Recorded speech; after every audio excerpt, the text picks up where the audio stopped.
Hey everybody, Stephen Bauman here. This week we have a fascinating conversation with Andrea Siotto. He's a return visitor to Hour of History, a published historian in the Journal of Military History, and just an all-around fascinating guy. Today's podcast is brought to you by Audible. Get a free audiobook download and 30-day free trial at www.audibletrial.com/Hour of History. There, you will find over 180,000 titles to choose from for your iPhone, Android, Kindle, or MP3 player. Once again, the website is www.audibletrial.com/Hour of History. And Andrea and I both have some excellent selections for you at the end of the show. Suggestions that you are definitely going to want to check out with your Audible free trial. That way, you can listen to all the greatest fiction books and at the same time, keep up with your favorite podcast in the world, Hour of History. Thanks for joining. This is the Hour of History podcast. Our world, anytime, anyplace. And now from the Hour of History studio in Philadelphia, Pennsylvania, your Hour of History starts right now. Hello and welcome to Hour of History. This is your host, Stephen Bauman, and I'm sitting here with Andrea Siotto. Welcome back. Again, here I am. And it's certainly good to have you. And we have a lot. Thank you for having me again. Yeah, we have a lot to talk about. Perhaps too much. We do talk almost incessantly about everything under the moon, but graduate school. Yeah, I think that's actually the best thing about graduate school. Now that I think about it, is I remember this one time when I was visiting schools, and at LSU in the lobby they were just having a debate about sort of like Abraham Lincoln. But anyway, I just remember being so excited that I was finally going to be in a community where, I could talk about these people like are crazy like you are. Yeah, where we can just sit and talk for an hour about anything. But today we have an important topic. We have something that's relevant to historians. It's technology. And to everyone. To everyone, yes. It's unavoidable. Yeah. So you study technology and history. You like working with technology. You're interested in technology. How did you become sort of a techno person? Well, I always like technology in general. I like to program, for example, computers, video games, and all this kind of stuff that usually are for people that are technologically weak in the mean that they are attracted to this drug. And as everyone, obviously, I use technology all the time. But then for history it was kind of different because I was trying to understand how the First World War became like a trench warfare. And it's so odd because trench is not the most technological thing, but at the same time it's a result of an incredible technological change in the previous 30 years.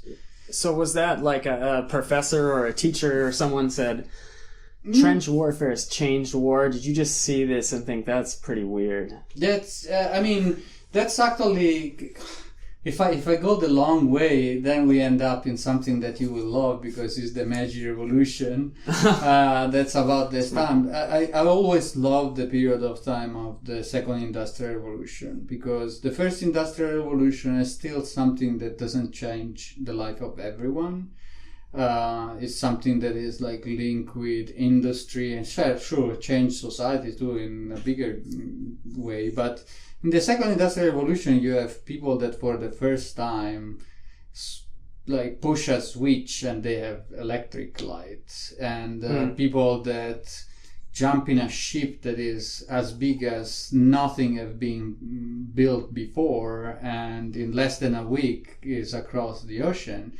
And 10 years before, it was like a monthly voyage that you didn't even know if you survived. And you have all the changes to which we are so used now that we almost never think about it. But in some ways, to study the Second Industrial Revolution is also to study our life, because they lived the changing technology in a way that perhaps relates to us. Yeah, I always think of those like first images of the samurai during the Meiji Restoration, where photographs were spreading around the world, and like the peoples of the British India. I think that was another book that came out, and it was like the first pictures. And you just wonder the interaction between people who have never seen pictures and just people who are trying to catalog it and introduce it. It's just a totally weird. Yeah, there are some things that, again, we give so much for granted. Like, for example, mirrors. for a lot of societies, for like centuries, people didn't know how they looked. The only way that you can do it is in a pond. That's how Narcissus dies. I thought of Narcissus too. When Gandhi first goes to London, he has a mirror in his apartment that he rents, and he says in his diary... Who's this guy? He says, "No, I found that I now waste 10 minutes a day checking to make sure each hair is in place. I'm getting rid of the mirror." That was very smart. That was very smart. Yeah, but again, it's something that for us is very common, but in the Middle Age, a mirror was actually a very, very expensive tool that was under secret for the trade. So cities could base their whole entire economy in Germany on making flawless, not flawless for our standard, for their standards, mirrors. Yeah. And optics, lens, all this kind of stuff that for us are like, oh yeah, sure, I'll buy it for $1 on Amazon. It's like marvels of technology that we don't even understand. So it's really given you an appreciation for life in a way that maybe not all history does.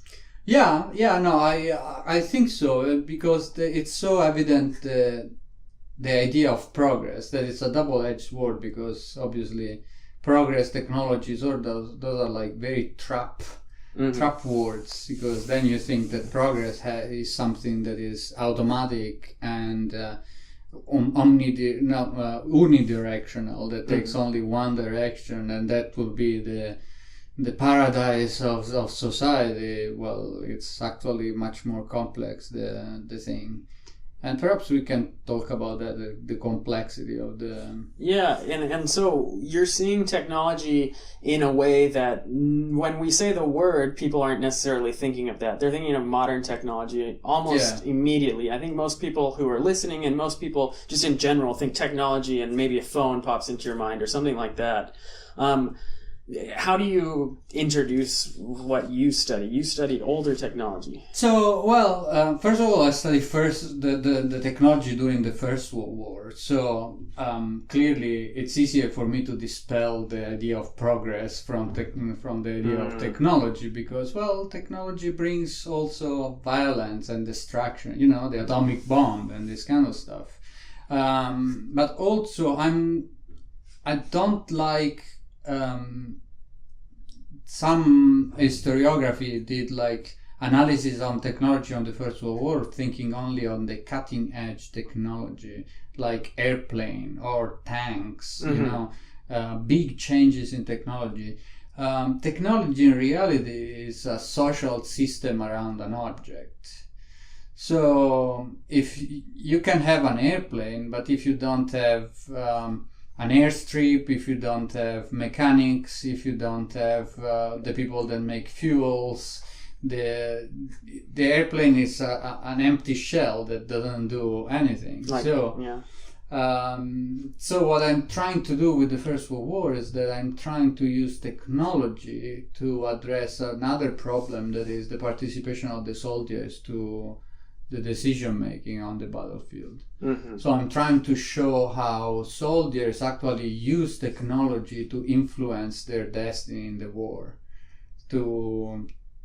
Because a lot of time we think about the First World War as these desperate soldiers that didn't decide anything, that were like pure victims of like the bad decision of the generals. That is a partial illustration of the reality. There was this component too, but there is also the component of nobody dies randomly because a general say that. There is someone else that is killing you, And a lot of time we think about the soldiers only as victims and other perpetrators, and instead they used a lot of time. They used technology, their brain. They used their brain to continually look for solution to kill the enemy. Yeah. So it's amazing how, and as you're talking about this more and more, and as I'm thinking about it, it's like technology seems to be one of the most human ways to approach history in a strange way, because you're thinking of how the soldiers are thinking, right? How they're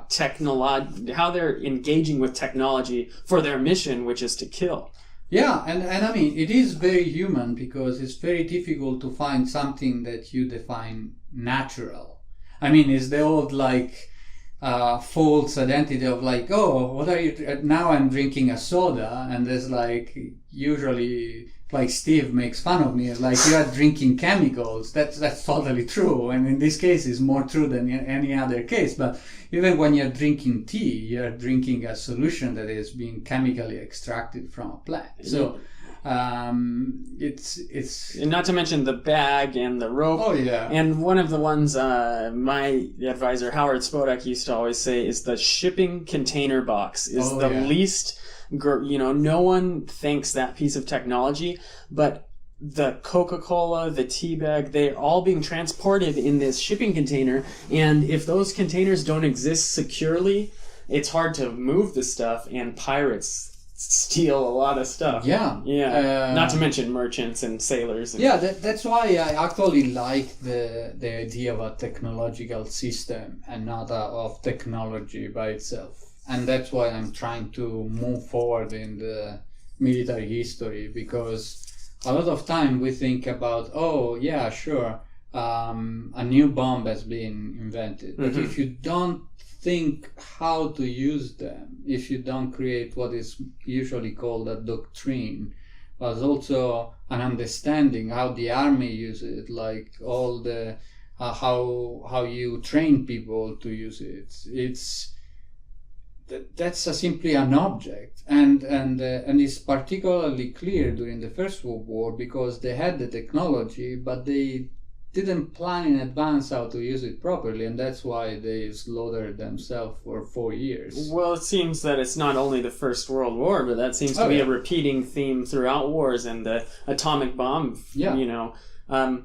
So you're talking about this idea of people having to figure out what to do with the technology, but the technology always changes so fast that no one's going to do that, right? But again, like, technology changes only at the pace in which people adopt them. So now we are very used to change our mindset, perhaps the youngest generation, to change our mindset if a new operating system is downloaded on our phone. Yeah.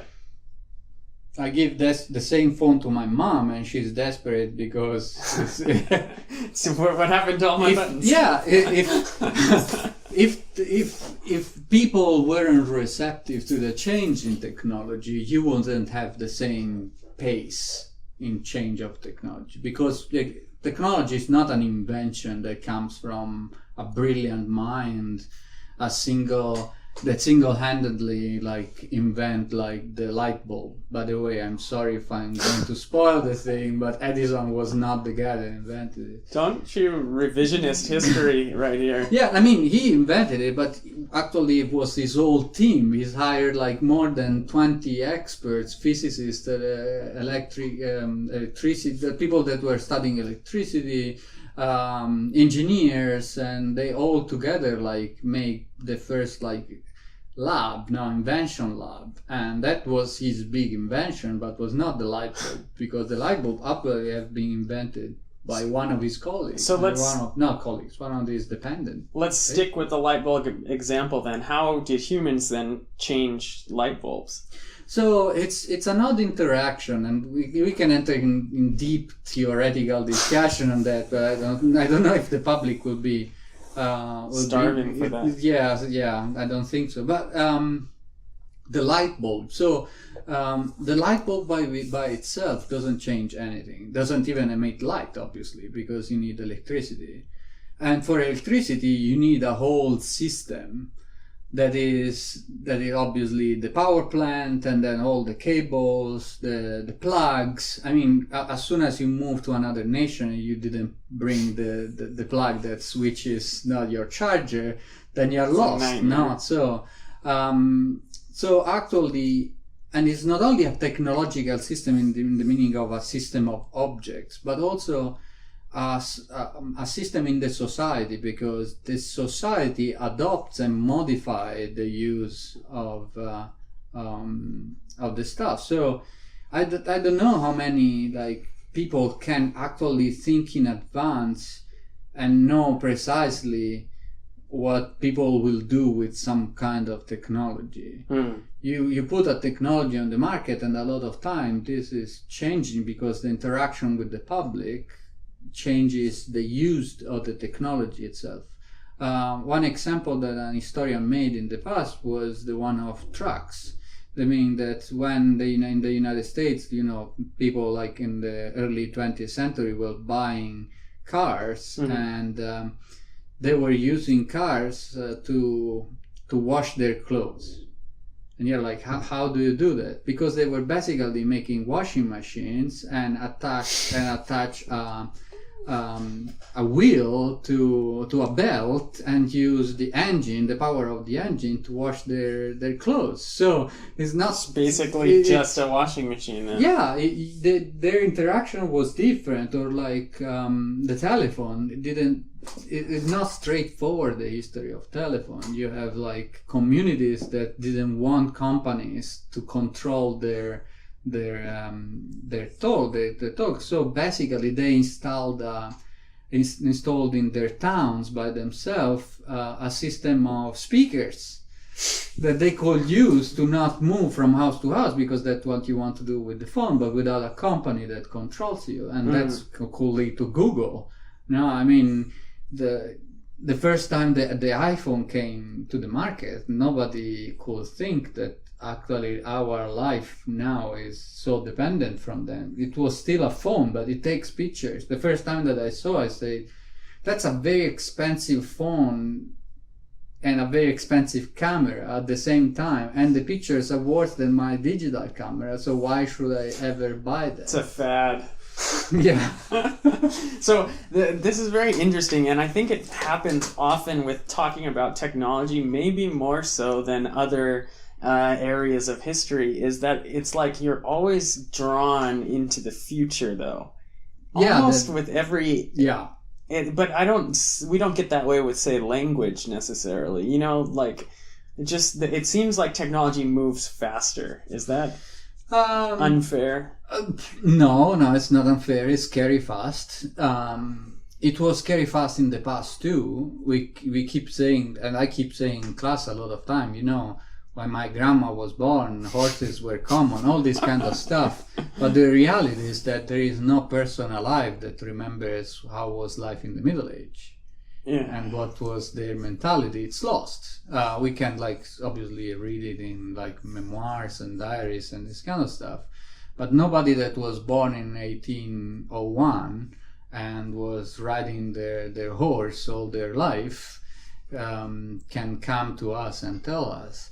We can go in the Amazons and talk with first contact people, and there is also this very odd romantic relationship that we have to the past, because we have to preserve those people and not so we have to keep them safe from the dirtiness of modern technology. But then as soon as these people come out and make contact, the first thing that they want is modern life, because their life is miserable. I always think of the toilet. Yeah. We should Wouldn't you enjoy all the leaves afterwards? We should just be thankful every day. But we don't even understand the degree, because kings of 100 years ago didn't have the quality of life that we have. Oh no! I one of the technologies that I love too is the bed. Yeah, I loved. Fairly recent. Yeah, and how many people will define that as technology? Very few. Yeah. I don't think anyone would think, like, I'm going to go get a new mattress and I'm going to get the most technologically... Like, infomercials are like NASA technology went into this Tempur-Pedic. But most of the time, it's not... Sometimes pillows, I guess, are portrayed as technology, but people kind of roll their eyes at that and think, you know... Yeah, the problem is that technology is one of those words that is very useful, but at the same time very difficult to define. Yeah. I mean, because if you can enlarge it saying that anything that has to deal with humankind is technology. It's technology. Which is everything. Yeah, it's everything. I mean, you could say that a monkey that's using a stick to grab ants, it's like using technology. It's a little a stretch, obviously. Yeah. It's starting to lose any contact with like our connection that we have with technology. But you can't do the reverse. The reverse is even more dangerous, to say that technology is only like the stuff that led us to the moon. That's not only technology, because that's not impacting directly. It didn't impact directly the life of the people of that time. It only impacted the people like 20 years. So why then is it because of that sort of prejudice that there are no technology history classes? There are, but generally speaking, like in grade school, you know, you just do nation-based history, or you do, you know, region-based history. Would it be smarter? And this is kind of like the big history people who have expanded history and kind of just look at the large scope of human existence. Well, that's studying the history of history of technology. Even in the United States, that is a country in which history of technology is pretty important. You actually ask yourself why it's not so widespread. Yeah. Because the Society for History of Technology, the SHOT, it's 40 years and more shots. Yeah, that's perfect for me for military history, but no, it's Society for History of Technology, and it's 30 years that they are trying to change the mindset of historians on technology, because everyone thinks that history of technology is history of science and history of discovery and history of inventions. That is the most boring and uninteresting way to depict technology, because Newton invented calculus and Leibniz too.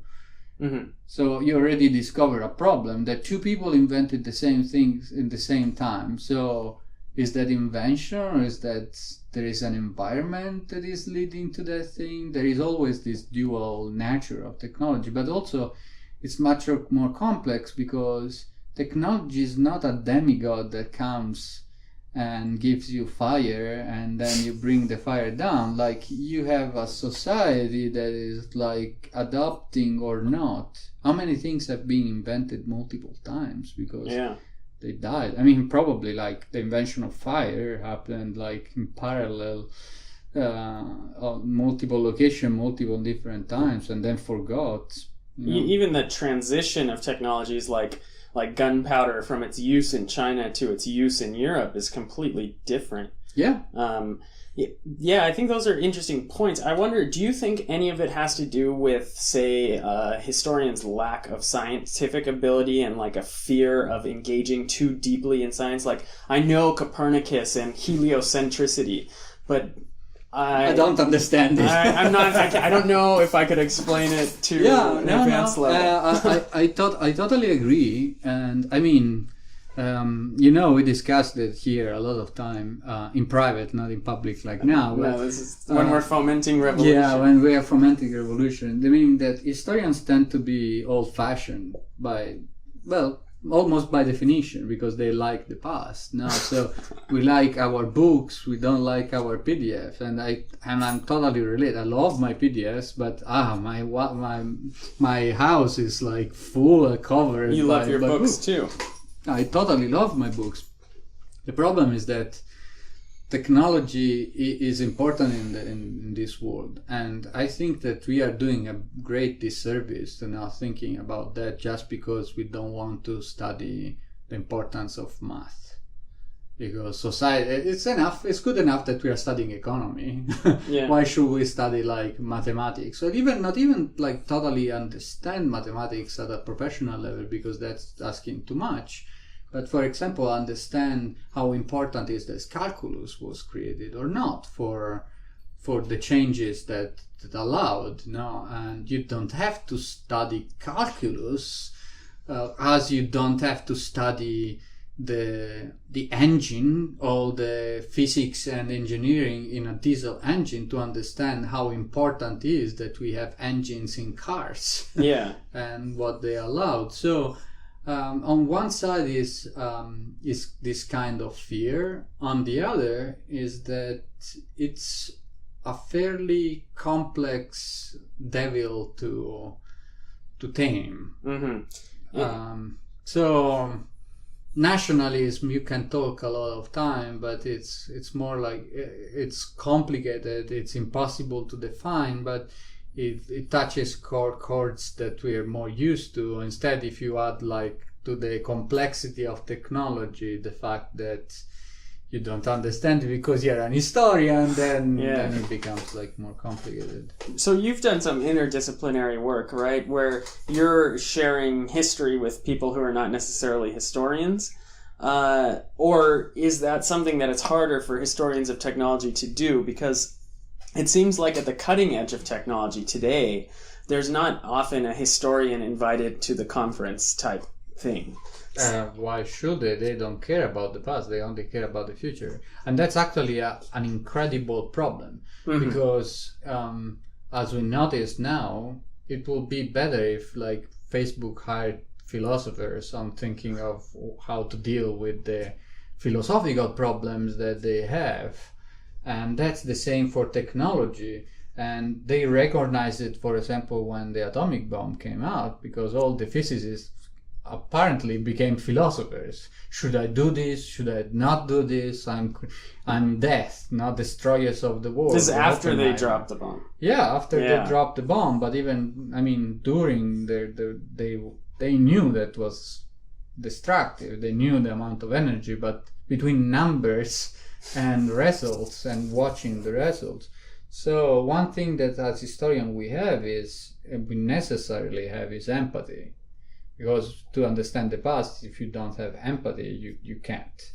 So we should sell ourselves better on this topic, but also companies and even like think tanks.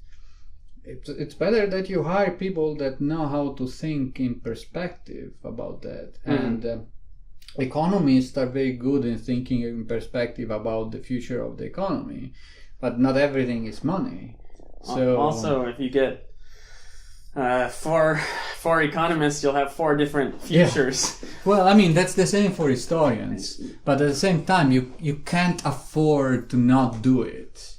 Yeah. You can't, because the risks are too high. But, economists bring numbers, historians don't bring numbers, so what we say, it's only fluff. That's obviously a lie. Or perhaps you can believe that you're allowed to do that, but but I don't think that's like fair. Yeah.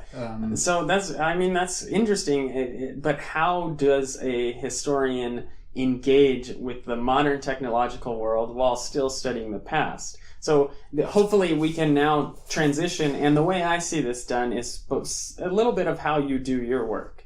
So maybe we can talk a little bit about how you're bringing technology into history.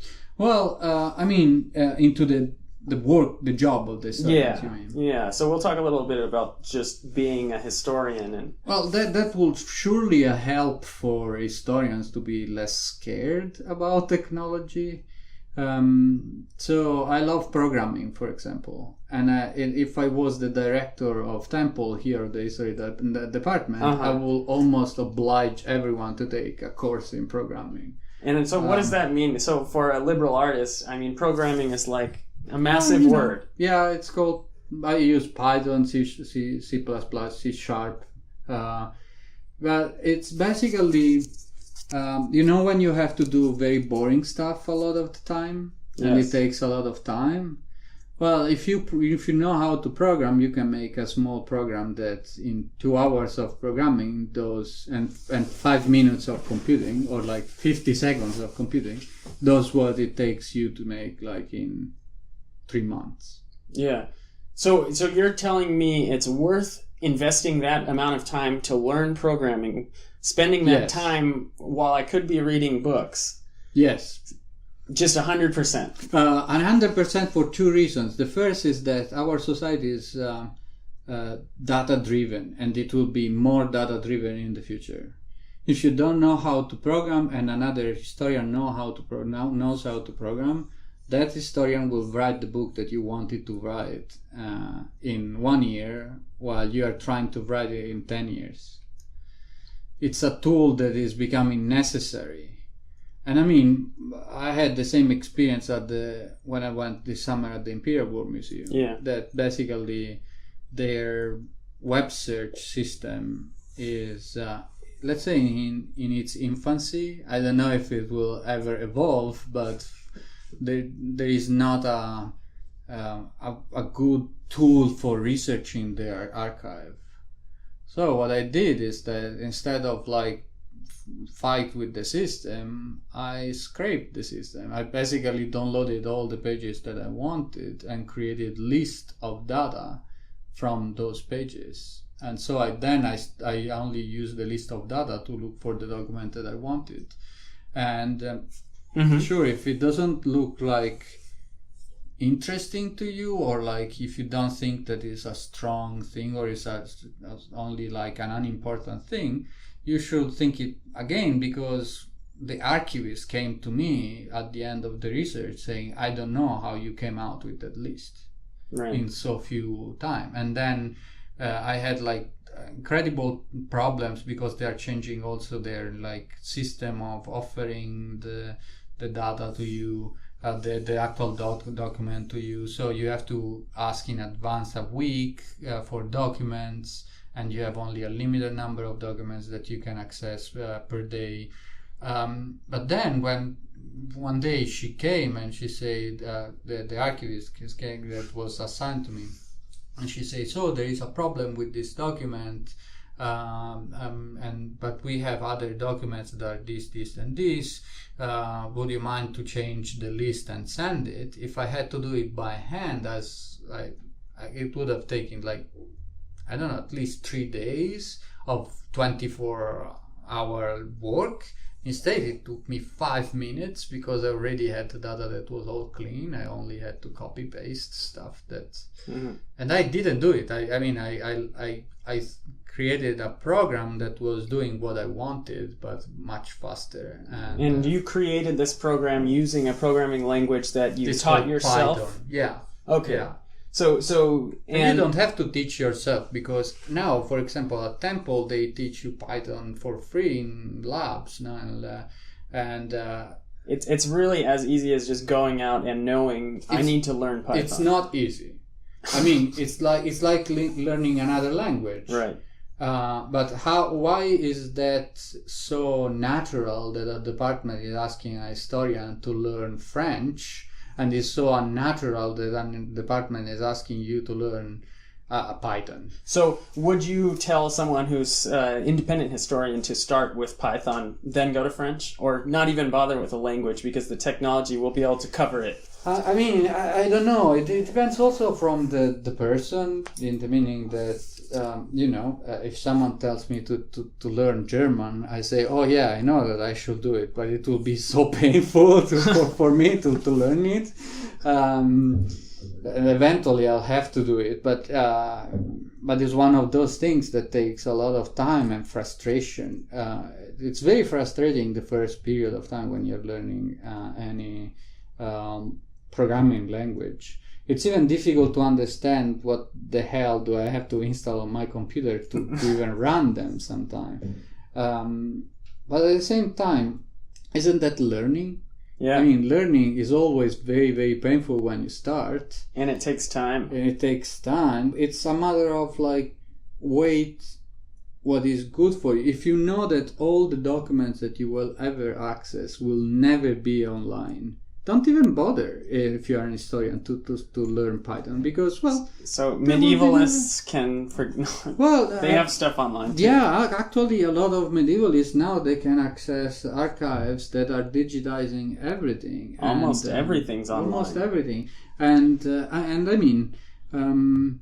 there are steps that can lead you to have a better better need of using like Python, for example, and one, it could be like start to use PDFs and start to learn programs that do the character recognition, so you can look and search for words in your PDFs. Yeah, sometimes when I'm walking around in the department, I see this strange fellow scanning entire books into the scanner and undoubtedly ending up as a PDF somewhere. What's the thought behind that? The thought process behind scanning the books? Well, first of all, it's only for personal users. Nothing illegal. Nothing illegal.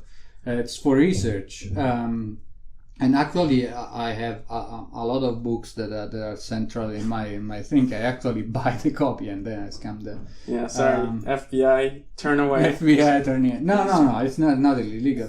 But for research, it's fundamental because, so like I give you an example. When you have 180 books, yes, and you are trying to find stuff in those 180 books, even you have like an incredible memory and you read every single line of those books and you took notes for every single books, or you search by word, and sometimes books that I read like even 3 times, like I don't know, All Quiet on the Western Front, I read it at least 3 times. Yeah.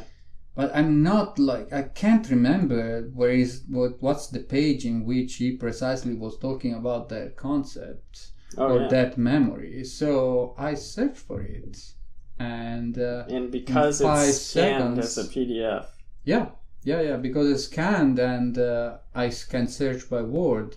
That's basically an indirect use of programming. You're using the programs that other people did to do a task that will require like at least an entire afternoon to find the page. If you never read the book, if you read the book perhaps like half an hour, in 5 seconds instead. Well, I think a lot of historians are kind of banking on that. They're going to wait until someone else has made technology that makes their life easier. Why are you not in that camp?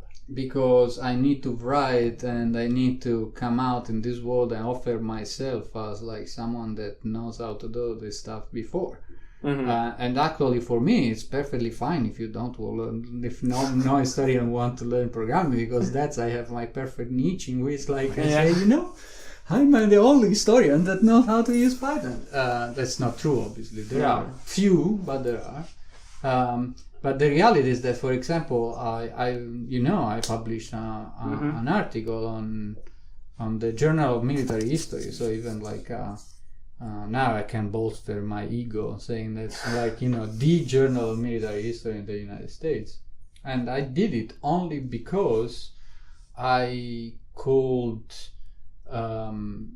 use technology to use the news sources. And isn't Google doing the same thing? Every time I go to Google Scholar or Google Books, it seems they have more books digitized, but not accessible. So like I can take a title that I've just read, I can search for a portion and it'll tell me what page it's on, but I can't access the page. Even HathiTrust has the same, if I remember well, that some of the books that are still in copyright, that by the way is a bug system that we thought with today's society is not really functioning, so eventually we'll have to change that too. But going back on the thing is that they give you, it happens in page 144 and 255, but they don't show you anything because they can't, but the book is there. Right. And the book is waiting behind some wall that we can't access. Let's talk about the copyright. That's kind of an interesting thing. It's interesting too because places like Cuba had a period where they got rid of copyright. It's an ethical conundrum. Like, is it ethical to take a PDF of all the book? Yes, you're not and no. selling it or anything. Yeah, I know, but at the same time, technically, like, I could give. Obviously, it's not happening, but I could give, or someone could access my computer and take the thing. And once it's out, it's lost. It's a binary thing. If the PDF is online, it's out there. it's out there. So it's very, very complicated, the matter. What my personal belief is that we have a too long coverage of the copyright. First of all, the copyright should die with the author. Because I don't understand why the grandson of someone needs to get rich off daddy's writing. Yes. No, I mean, in this world, I understand why. I understand the reasoning even in the past, but it's not functioning today. I think this year, 1929, I mean, goes out of copyright. Yeah. How many people remember the Great Recession? Yeah. Like, I mean, few of you will remember that, and yet, like, those books are still, like, under a wall on which, like, and a lot of time it's actually copyright is killing research, because now I'm noticing that people are writing articles on free available data, and that's what I'm doing too. I don't have the money to go and pay, like, some kind of magazine to access their data, and a lot of private magazines like let you pay for a single issue $10, and I have to read, like, I don't know, 40 of that. Like, sure, yeah, I'm coming to London just to well, it's kind of crazy, and there's also the expectation of the expectation of institutional affiliation, where if it's behind a paywall and you don't have a username to log in, so maybe someone who's just finished their master's degree or something, it can no longer access any of those articles. That's terrible. I wrote an article in that situation, and before what did you entering the PhD. It was a nightmare. It was a nightmare. I had to be very creative in, like, finding my sources without the need of paying hundreds of bucks to break the payroll, because if I want to enter to JSTOR, good luck. Mm-hmm. So what happened is that some of the articles are available to read, so I had to read only something that I couldn't have in my computer. So every single time you I always had have to go through the website. Through the website and page by page, so it was very painful, and not all of them were accessible. And like you mentioned, speed a lot of times is the name of the game. Nowadays is the name of the game, because, I mean, here at Temple, it's not that we have a whole semester of paid research time. So you are working, and in the afternoon you go back home, you're already tired, you take like half an hour of relax, and then you need to study or, like, write. If I spend my afternoon on a single article, I'm lost. I will never write my thesis. So what are some other ways that you are using technology, or you have used technology for your research? Like, say, your phone or your laptop, how do you just operate? Is everything you do digitally at this point? Yes and no, in the meaning that if I have a book and it's like 2,000 pages, I don't scan it, because it could take too much. Or I scan it if I know that I will use it, like, a lot of time.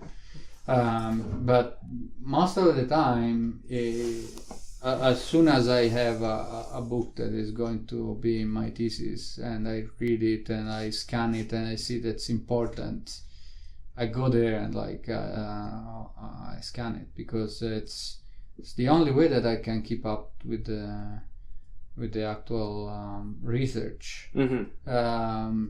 Note taking, and, like, now we have technology literally on the finger of our hand, and one thing that I will do, for example, when I was preparing for my comps, I was always asking the professors, if I could record their the sessions.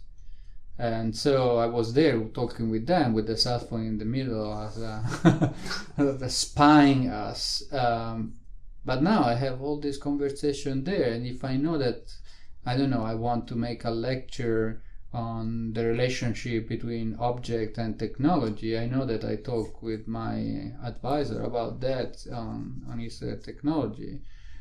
Steve Walton, by the way. Hi. Great guy. Friend of the show. Friend of the show, yeah. So is reading books outdated? Are historians now behind? I know a lot of other disciplines use articles mostly. We love the books. We love the books because we need to publish to have access to academia. That's the reality. An article doesn't give you the job as a tenure track. Yeah, but in an ideological world, or this utopia of historians, I don't think that we need books per se, because a lot of times some books are like, oh, you could have totally write a 30 pages article and it would have been totally cool. Mm-hmm. Instead you had to write 250 pages about that with a lot of stuff that nobody cares about. Yeah. But I think that reality is something that's necessary. We've seen the length of books certainly get shorter. Yeah. And also just the way books are consumed too, quicker. For sure, between historians, I mean, when grad school teaches one thing very well, and it's like how to read a book in 2 hours. Yeah. If you don't know how to read a book in 2 hours, you will never take your degree here. Yeah. At the same time, and that's like the bane of every historian, because they were like, oh, I would totally love to read it all, because it's also enjoyable. Some books are so well written that you really want to enjoy the process. But I don't know. Part of me, first of all, a book will be always important, and I think that it's important also that we have the paper. Because, okay, internet is cool, very cool, but we always have to remember that data is not forever. Books are not forever either, and a fire can right. But it's much more difficult to have like fires in every single library that contains that books that, I don't know, end up in a situation in which, I don't know, a judge says that the only server that's allowed to have that PDF is the one of the company, and the company have a breakdown. Yeah. And all the data is lost. So, speaking of that and the future of history, Temple's opening a new library, and the technology is... So after the FBI, the dean now will be very interested to know what I have to say about the library. Yeah, I know. I'm working my best to get Andrea fired and sent to prison, deported. Not a good time, right? No, not a good joke. No. But I think we can have a sort of practical thought on this. The thought is clear that the age of the book has come and gone, and if a student needs to get a book at this new library, they'll call for it, and a robot or something will go get it and then bring the book to the student. But the purpose of the library is now going to be like a Greek forum or something where they can enjoy their Starbucks. And I see a lot of students having like very deep debate in front of their mocha coffee on the library. Okay, so my personal thought is that it's a good showcase for Temple, for saying, we are a cool university. It will look very good for the campus. Unfortunately, it's not brutalist. No, on this we disagree, obviously. I think that it will be beautiful, and if the plan goes well, in the meaning that they tear down the building in front of the library, and that will be a giant green lawn, that will be finally a very good campus, and that attracts a lot of students. I think that this is the actual, all the lingo. But you don't think this is the technological future of libraries? Like, it seems to be a solution to sort of the disaster we had in Brazil, where the library... Oh gosh, yeah. The problem is that doesn't impair fire. The books are always collected in the same location. It's not that it changes the relationship between the students and the books. That the books are not there, and they'll simply pop up with a very cool technology. So it's modern, it's future. Future is not always better. You can't roam between the books.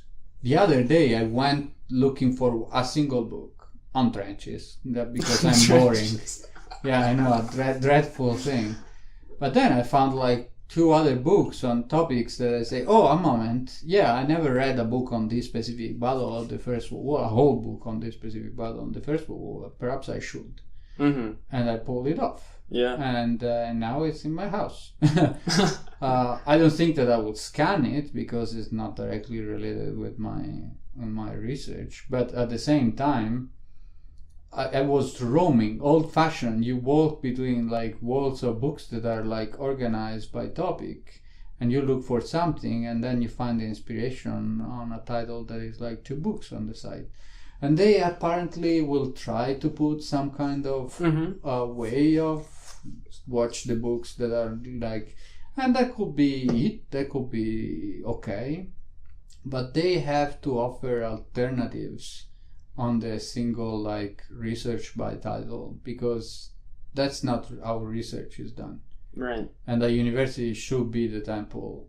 In this case, the temple should be the temple of research, even for students. I mean, if I send a student to the library now and say you have to write something on the Treaty of Versailles, they find a book, they go there and they see that there are 15 books on the Treaty of Versailles, and they start to think, oh, a moment, do they all agree? Right.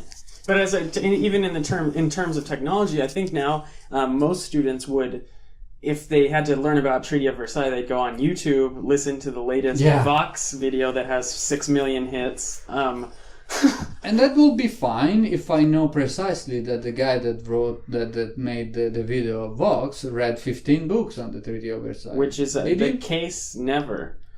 Yeah.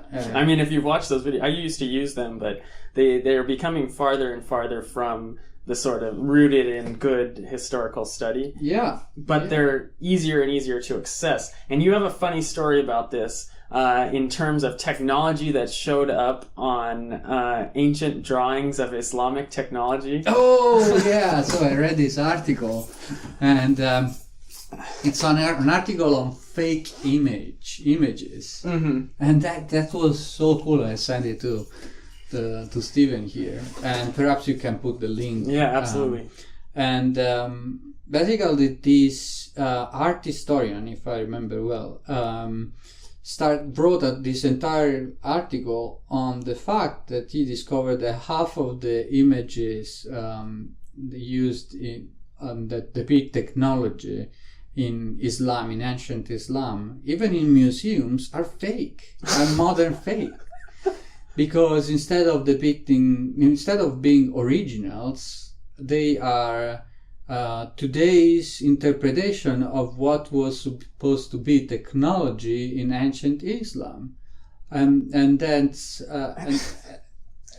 so cool and disturbing at the same time, because you could totally write an article on, and that's basically what the guy was doing, on the fact that we have an idea on the past that in that case is embodied in a picture that then is sold to normal people, tourists, or even museums, pretending that's the reality, and that actually is not reality. And you see this throughout. It's not just the technology. Famously in Korea, they have Admiral Lee Sun-shun's ships. He beat the Japanese invasion in the 16th century. Yeah, 16th century. And they put over his turtle boat, they put a shell, like a turtle, it's called a turtle boat, and everything, I've never, there's historical debates, but there's no proof that these were armored boats. like it just goes with the story, but it's it's snuck into the art. I would like to see if they float. Yeah, let's take the boat right out of the National Museum and put it on the water. Yeah, I mean that's our interpretation of the past. A lot of time drives our view of the past, and it's the museums are the perfect vehicle where to build our interpretation of the past. It's so cool, yeah. And just like Google, well, if you search now those images, so like I'm sure a lot of teachers designing lectures search Islamic technology because we know they had good technology, and then everyone clicks on the one with the telescope. And then that becomes the image on Google for Islamic technology. Yeah, that's a challenge for the future. Now, how will we be able to discriminate between like fake and not fake images? It's even more complex than fake and not fake news, because I mean, one example is that it's estimated that half 50% of every Roman and antiquity, like bronze or statue or anything, artifact, is fake. Oh man, so those coins perhaps not, because they're not costly enough. But the thing is that there is a huge market for Roman antiquities, and like hedge funds and insurance companies, they're buying them because it's a diversification of their wallet. Yeah. And so the problem is that there are not enough Roman bronzes to like for the market. So there are like very smart people that use this like craziness, selling stuff that looks very, very modern, but it's not. To the point that they are like even buying old coins. And then melting them to have the right alloy to recreate the perfect faults. Yeah, because Romans like melted stuff in a different way that we do. So you need a specific crystallography of the thing, of the metal. So that's fantastic. It is fantastic and disturbing at the same time. Your favorite statue could be a false made by some kind of random dude in Michigan. There's definitely a novel in there somewhere, and a movie starring Nick Cage. So unfortunately, as always, time has flown. We're almost headed to an hour, so it's come time for our recommendations. Ooh, so this time our recommendation is a classic piece of how to say novel? It's not novelty. Yeah, novel. It's literature. It's a classic of literature. Yes, it's classic novel of 2000 Leagues Under the Sea from Jules Verne, because, well, Verne was one of those people that had the love of technology and also a smart and investigative mind that was in some time like thinking about the future in a very anticipating way. So submarines and all this solar technologies, all so there. Cool. It's very cool. He did Around the World in 80 Days too. Yeah. He did plenty of stuff. Yeah, if you didn't read those when you were a kid and you're looking for an interesting book, and audible.com/hour of history, and you can get a free month. But anyway, no, I'm going to go with fiction too. I think that's a good idea. I'm going with Isaac Asimov's Foundation. Oh, yeah. In which a historian becomes the most important person in the human galaxy. Good luck. Good luck with that. No, it's a fantastic book. And good luck to the galaxy, and good luck to you, Steve, to become the most important person in the galaxy. Maybe, so it was a biography, not fiction. Yeah. Hopefully, but anyway... check that out. Apparently HBO has the rights to make that into a TV series, but... Hopefully they do. Hopefully they do. Anyway, so once again, thank you, Andrea, and another excellent hour of history where it's our world, anytime, any place. Have a good one.